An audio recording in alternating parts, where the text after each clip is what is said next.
from the Swisscast Network.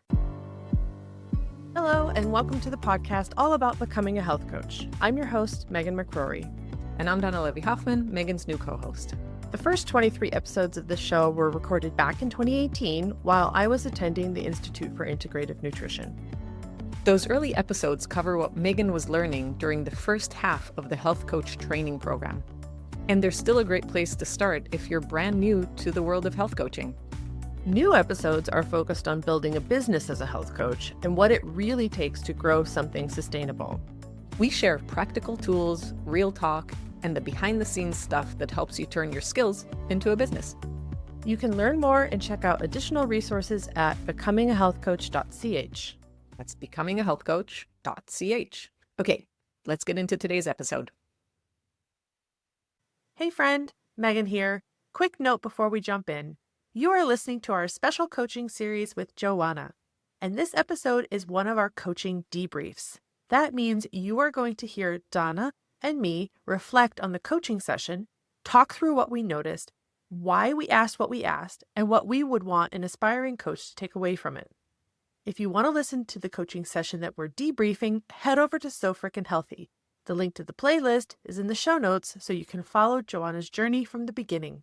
Okay, let's get into it. Hey, Danna. Hey, Megan. So we are going to do our wrap up of Joanna's last session, session 6. Yeah. Just as a reminder, these are shorter sessions. Obviously, if you listen this far in advance, you know the structure of what we've been doing with these episodes. But this is the very last one, and it was interesting. I enjoyed that she came prepared to this session and was like, how do I make this stick? I know this is the last one. I know I'm not going to have Danna holding my hand every other week. So how do we make it last? I really wanted to talk with you about ways to make everything that I've learned stick when it's hard. You know, we had travel, we had illness, we had the holiday season. I'm so exhausted again. And I was feeling like I had so much energy. So I need to get back to that because I really noticed the difference now. So yeah, I guess that's kind of what I'm bringing today. How do I make it stick when things are hard? And then really being open to some of these ideas. And I think the things that she talked about, like dinner prep, overwhelm, just falling off the proverbial wagon, if you will. These are all things that I think most of our listeners have dealt with. I know both of us have dealt with that. I will also say I have dinner burnout. Yeah, of course.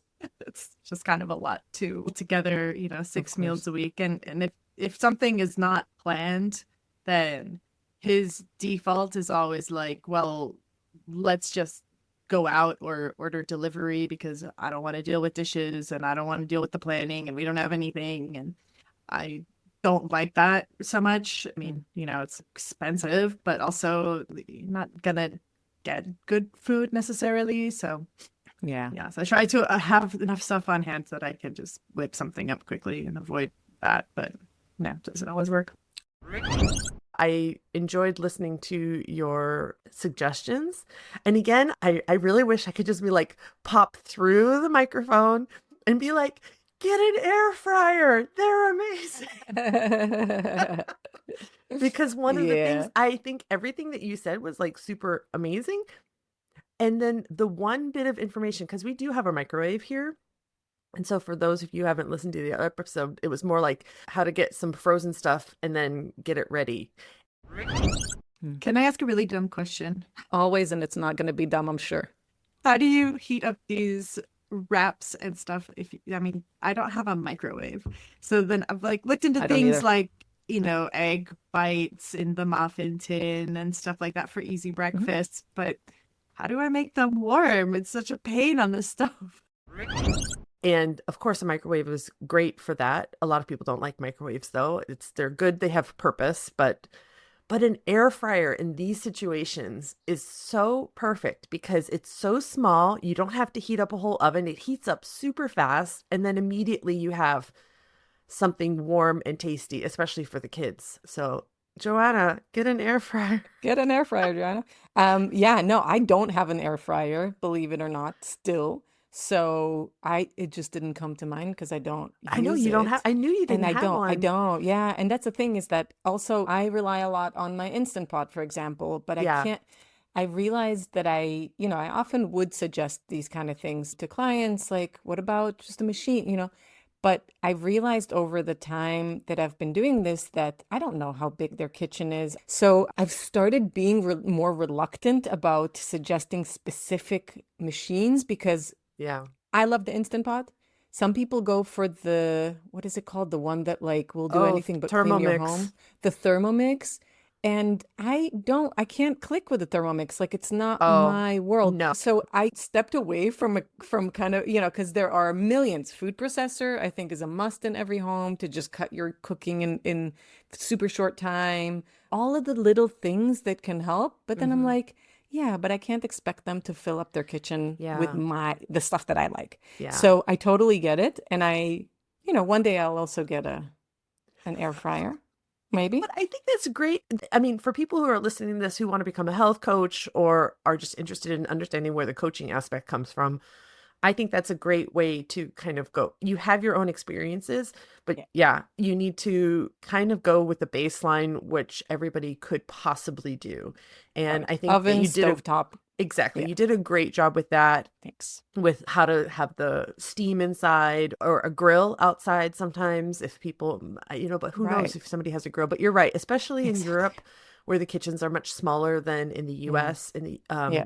I mean, that is a constant discussion with my husband and I. We are fairly well organized in terms of Hmm. our storage space. Right. And, but still, it's like a one machine in, one machine out. If I get a new machine, Exactly. something has got to go, Has to go. Yeah, or we exactly. need And you more guys have the storage. space. I was lucky enough to see your beautiful home.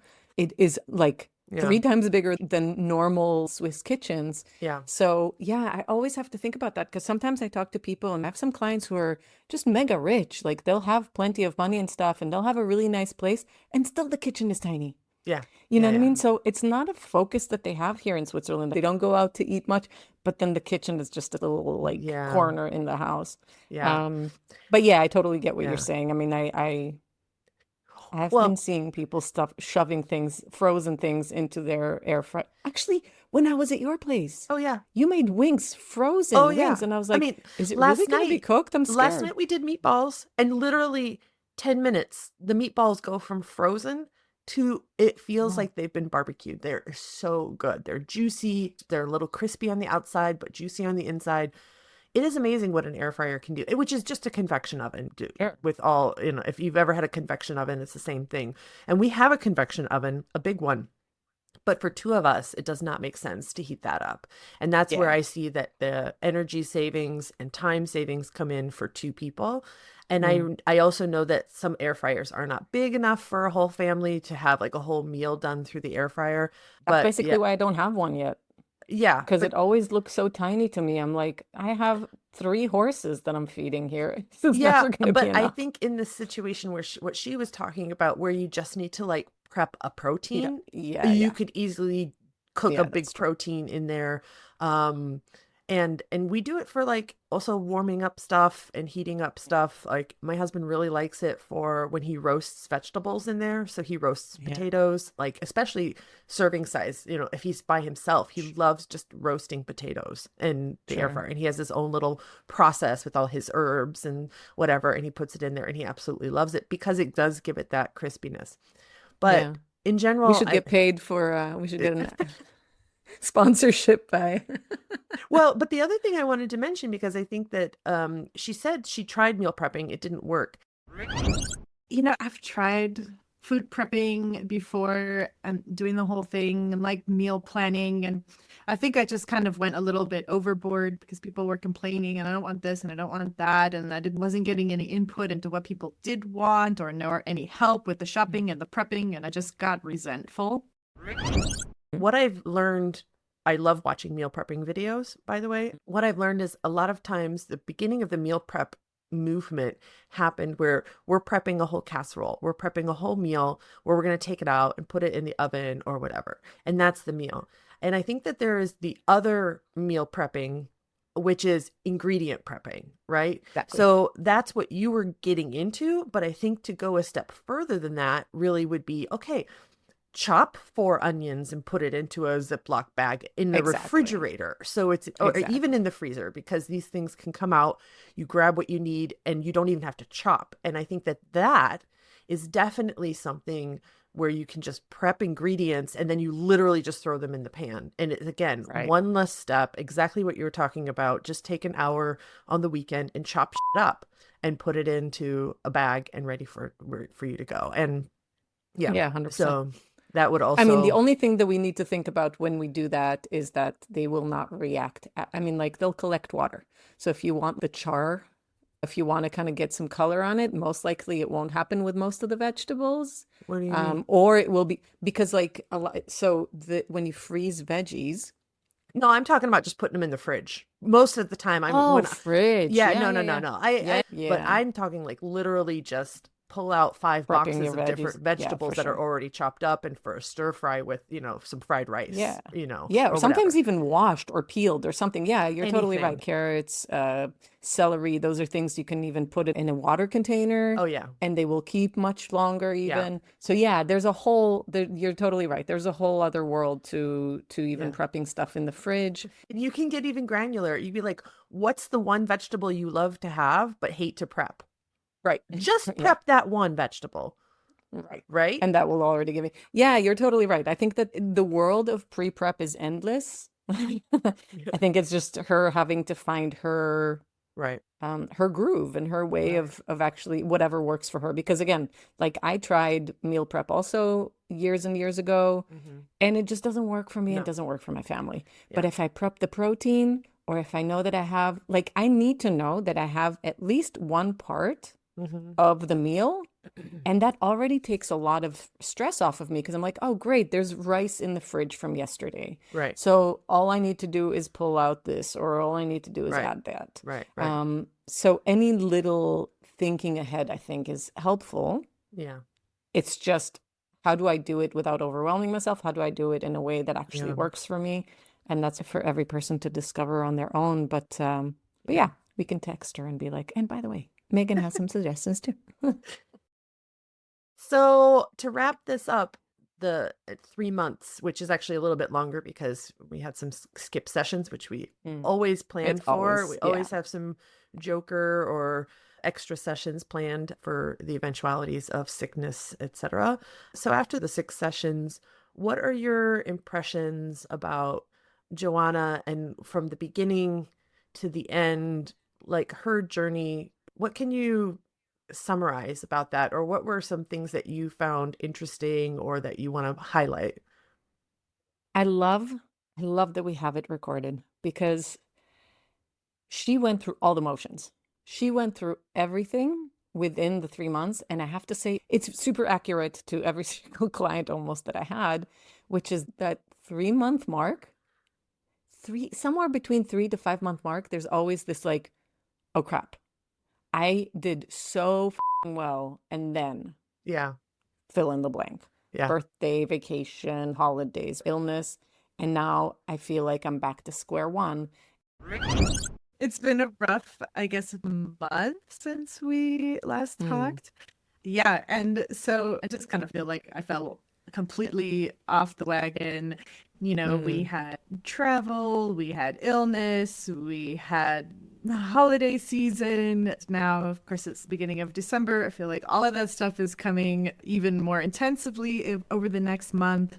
I did manage to make it to Pilates a couple of times. I was doing my strength training, so that's been good. But the eating, the nutrition part, I've really slipped. And now, I mean, I don't know if it's related to that or if I'm just getting sick, but I'm so exhausted again. And I was feeling like I had so much energy. So I need to get back to that because I really noticed the difference now. And I feel like it was with her as well. She said, I felt so energized. I don't have the energy now. And I don't know if I'm getting sick or if it's actually the food. And I was like, it's actually it's so clear as day. Don't try to find another reason for it. It's obviously that. But also, it is so easy to get into that downward spiral of you wake up one morning, you didn't sleep all night, the kid was sick, and then you're tired, so you're just eating garbage because you can't deal with now thinking of what you're eating, and whatever you're eating is going to make you eat more, and the brain is asleep, so you're going to eat more, and then it just becomes a thing, and we tend to kind of ride that wave just as much, and just be like, all right, we fell off the wagon, it's fine, but it'll go on for longer than we actually want it to be. Right. So that's why I really made sure with Joanna to say, like, look, just remember that every meal you have that decision. Right. Like, it doesn't have to be like, I f***ed up today, so I'm going to continue today. No, every single meal, everything that goes into your mouth, you can make a certain decision. Right. Whichever decision it is fine, but just know that you have that choice, and just knowing that you have that power already kind of makes a bit of a switch. So I really think that she did an incredible job. She was really going through it all. She was very open, and she was open to try new things, but she was also open with me enough to be like, look, this is not going to work. Yeah. Let's find another way. So there are many moments throughout the 3 months where she was like, that's not my how I'm going to thing. work. Yeah, exactly. Which was so helpful, because then I could be like, okay, great. So let's focus it down to something else. And what about this idea? And what about that idea? And what are your ideas? And so it really was a teamwork, and it was super helpful to work with someone like that. I also think that she will, in a certain capacity, a very human and normal capacity, she will continue to have these ideas in mind and just pull them back. That's, of course, always my hope, but I do have a strong feeling that she will keep some of that in mind. Yeah. So yeah, very typical. So I love that people get to hear that and relate to it. And I'm happy that hopefully I was there to help her through it and move forward. Last question. Not sure if we'll use it or not. Let's see what you answer. Did you learn anything new or adapt your style as a coach through this experience? Always learn something from each client. I don't know if it's specific things, but it's more certain approaches for the next client. It's almost like little reminders, like when I talk to someone else and they'll remind me of something that I discussed with her or with another client, that it would link in my head and go like, okay, maybe this worked for that client, or this client struggled with that. So obviously not giving information about my clients, but more kind of helping me to gather more of that data that always grows. So I don't know if I'm really answering that question. I don't think I that think you there did, was because something. I mean, just expanding your data points, essentially. So every client is a new data point. And I think a lot of coaches, when they're starting off, they have an idea about who their ideal client might be. And I've heard some other coaches go, yeah, I know what my ideal client is. Usually it's someone who mirrors your situation in life, because then you can relate the most to that client, but not always. But I think it's also when you've had a lot of clients. So I think maybe by now you don't necessarily need to do this because you kind of know your target audience. But if someone is starting off and they're just taking whoever they can grab onto because they want to have experience, I think there's a golden opportunity at the end of a client, either at the end of each session or at the end of a period of time with them, where you can record like the things that really brought you joy through that experience. Like, right, where like you enjoyed working with them on food, or you enjoyed working with them on self-care, or you really clicked with this person because of XYZ. And if you start to document that in a way that you can then start to see patterns, I think that's a really great way to hone in your messaging in the future, especially when you start to see patterns. You're like, oh, the last 5 people that I have worked with really got into meditation, or they had similar problems that they asked you about. So I don't know. What are your thoughts on that? I definitely agree. I think that one of the things that I also did in the past, at the beginning, when I was trying to finesse my message and understand who my target audience is, and all of the things that you unfortunately have to do when you build a business, is I actually went through all of the health histories. that I Mm. ever got. And I looked at their core problem. One of the questions that I have there is, if I had a magic wand, what would it be like? What would my life look like? Or what? So I'm giving them what am I struggling with? And then how do I want life to look like? And those two are really helpful. Those 2 points alone are really helpful to understand, like, okay, this is a person, you get the information. They're a woman, they're of a certain age, they're often moms. So you really do collect all of that. And then you can also do that with your quote unquote favorite clients, or the ones that you enjoyed the most working with. You can collect those alone and be like, this is my person. This is my general person. What is the red thread there between all of them? How do I get that one person? Like, how do I talk to that one person? So yeah, that's a really, really good point for those who actually want to become health coaches and want to collect that information. I would say spread out the health history, even with people you're not necessarily going to work with. Just do the health history calls. That on its own, as a first step to get to talk to people, ask the right questions, get into the zone of a coach, that's priceless. And if the more you can do health history calls, the more chance you're going to get clients from those, and B, the more experience you're gaining from what do they need? How am I going to answer those struggles? Do I even have the tools? What do I want to research more about? Things like Mhm. that. So I think the health history alone is super, super helpful. So even if you go on a call and you go on a health history and you're like, I'm going to get this client for sure, and you don't, Mm. just look at it as a learning experience where you're gathering information and you're learning more. And there's a reason why you didn't get that client. So don't worry about it. You'll Right. get more. Cool. And Again, only 3 months. So normally you would do a 6 month minimum because of this whole hurdle, the exactly. 3 month itch, if you might want to call it, was still eye-opening. It was still great. I hope that our listeners received something in terms of understanding how coaching works, whether you want to go to a health coach to help you accomplish some of your goals.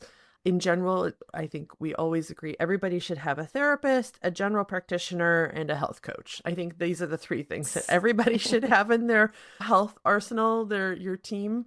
And a health coach by far is one of the less expensive options. So if you're thinking about that you need help, health coaches are typically less expensive than a therapist or a GP, Mm. and they're all around now. I feel like you can throw a dart and hit a health coach somewhere. But Mm. so I think if you're looking for a health coach, just shop around. Most health coaches will offer some kind of free discovery call that you can get to know them, their personalities. Obviously, we didn't know either one of our clients that we recently recorded, but immediately we could have that at first call and we could start to see, are we jiving with them? Is there you need to have a little bit of relationship building with your Yeah. client or with your coach. So make sure that you keep that in mind. And for people who want to become health coaches, I want to put this out there because I am not practicing as a health coach right now. Like I do not have clients and I'm not looking for clients. One of the things that I gathered over the last almost 6 years, 7 years, what was it, 2016, 2018 that I did right? Whatever, doesn't matter. The point is that you can coach every day, all the time. You can be Mhm. that coach for your friends, for your family. There are very few health coaches that go through health coaching programs that are successful at making a full-time income at being a health coach. It depends on your market, where you are, who you're targeting. And I think that that's a big eye opener. And I want to be very open and honest about that. If you want to be a health coach because you are passionate about a specific type of person that you want to help, I say go for it, but don't quit your day job yet. You've got to work hard at this. It is a business. If you want it to be a business, if you want it to be a full-time income, it is no joke, a full-time income, and you need to treat it like a business. And you need to have a business plan, you need to have your finances in order, etc. So please don't quit your day job just because you got your health coaching certification, and start to think outside the box about how you can use that health coaching certification in your current job. Can you ask your current employers, hey, I want to run some Mm. mindfulness things for the employees in-house. This gets you access. So how do I start a podcast or start a blog or do a TikTok channel or something where you can start to talk about what you want to do, build that up. And at some point, if you're ready, then make that leap to a full-time business. But it is not easy. And as when I met you, Donna, you were going through some challenges with the business because, and I don't know if you want to share this, but because of the way you had structured your marketing, you got slapped in the face when things happen. So do you want to explain? No, I think it was more, well, what happened with my business was it was just timing. I had a hack, a huge hack Right. on like my website and my emailing system. And I also had a team. I was actually doing quite well as a health coach. I was definitely bringing in good money and had great clients and was super happy. And then I took off on vacation. I did so well that year that I actually had a marketing team and a website development team, redid the website and everything. And then I kind of stupidly relied on them to keep their eyes open and do their due diligence on everything. And they didn't because it's not their business. It's mine.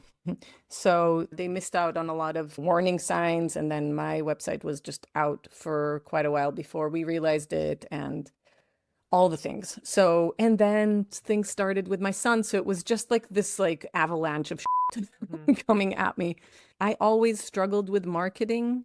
When I had full energy and I was on like Facebook posting everywhere, my business was going great. When I didn't have the energy, didn't have the access or whatever, it didn't go as well. So you do need to understand that your marketing and whether it's face to face, just walking around, going to businesses, going to people, just literally constantly marketing yourself.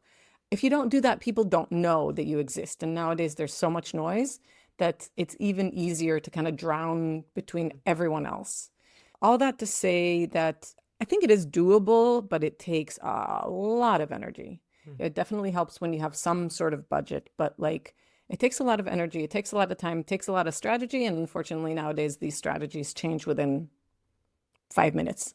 It's difficult. Yeah. It's not No, easy. I think But if you love it, well, do it. yeah, I mean, if you love it, but you still have to like, have Making it. have an Yeah, income. I think exactly. So yeah, I was trying to be, I'm usually an optimist and I'm yeah, not trying to be a pessimist. I'm trying to be a yeah, realist. yeah, Because I've seen so many posts of mostly women who want to become health coaches because they've had yeah, health issues and they've overcome them and they want to do good things with other people. And I think it right. is noble. I love it. I agree with it. But I also know that there is a lot of almost like MLM style Yeah. bullshit out there, like how to get 100 clients in 100 days and all Yeah, of don't these fall like for that shit. Yeah. webinars and here's this template for this program and None of here's them this work. and you can get so caught up with all of I that did. stuff. Oh, I know. I reinvested every penny that I made into the business. Yeah. But some of that was, yeah, stupid shit like that. So Yeah. yeah, I would not do that. I would definitely, I would say find a health coach who's been out there and yeah, ask, can you mentor me? yeah. Please, can you mentor I've me? done a lot of that for other women actually that came Yeah. up to me and they're like, "Can you help?" And we jumped on a call and I don't know if any of them became health coaches to be honest. But yeah, that is a really good thing because I hope most health coaches, we understand that there's endless clients out there. Mm-hmm. It's not that we're rivalry. Like we all No. want to do the same thing, which is help people live a healthier life, feel better in their own skin. Mm-hmm. Point. So I think it is very good to connect with other health coaches, to be in touch with your classmates, continue to be in that environment and ask the right questions and be able to brainstorm with other like-minded people. So that's Yeah. always going to be the case with anything you do, right? Yeah. Cool. Well, I Cool. think we'll just end it there. And yeah, this was an awesome ride, and we'll see you next time. All right. Bye. Bye. Hey, did you know that I have another podcast? It's called So Frickin' Healthy. And I started that podcast in 2022 with another IIN health coach named Donna Levy-Hoffman. So if you love this podcast, you're probably gonna like that one because all we do is talk about health stuff. We have great experts on Yeah, we have a really, really good time. So join us over there. The link is in the show notes. It's called So Frickin' Healthy because, we had to keep it a little bit PG. See you there. This podcast is a production of the Swisscast Network, amplifying English-speaking voices in, for, and about Switzerland. Learn more at swisscast.network.